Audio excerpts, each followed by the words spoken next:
ঘুষ বা তদবির ছাড়াই মাত্র ১২০ টাকা সরকারি ফি দিয়ে বাংলাদেশ পুলিশে চাকরি পেয়েছেন গোপালগঞ্জের ২১ জন তরুণ তরুণী। শতভাগ মেধা ও যোগ্যতার ভিত্তিতে এই চাকরি দেওয়া হয়েছে। নির্বাচিতদের মধ্যে ২০ জন পুরুষ ও ১ জন নারী রয়েছেন। গতকাল সোমবার বিকেলে গোপালগঞ্জ পুলিশ লাইন্স সম্মেলন কক্ষে আনুষ্ঠানিকভাবে ট্রেইনি রিক্রুট কনস্টেবল পদের এই চূড়ান্ত ফলাফল ঘোষণা করে জেলা পুলিশ সুপার মোহাম্মদ হাবিবুল্লাহ। জেলা পুলিশ সূত্রে জানা গেছে, মৌখিক পরীক্ষা শেষে ব্যবহারিক পরীক্ষায় ২৬ জন প্রার্থী উত্তীর্ণ হয়েছিল। পরে মেধা ও জ্যেষ্ঠতার ভিত্তিতে ২১ জনকে চূড়ান্তভাবে নির্বাচিত করা হয় এবং বাকি ৫ জনকে অপেক্ষমান তালিকায় রাখা হয়েছে।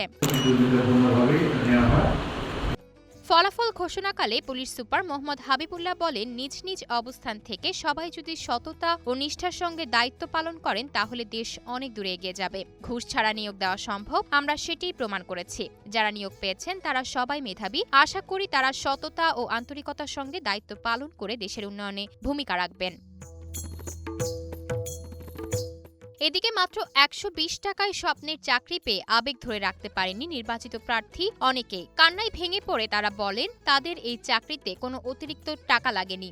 সম্পূর্ণ দালালমুক্ত ও স্বচ্ছ প্রক্রিয়ায় শুধুমাত্র আবেদন ফি দিয়ে তারা চাকরিটি পেয়েছে।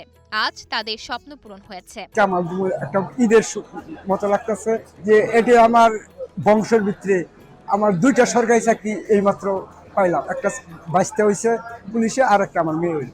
সংসার জীবনে আমার আল্লাহ তাআলা আমার ঘরে ৪ ছেলে দিয়েছে।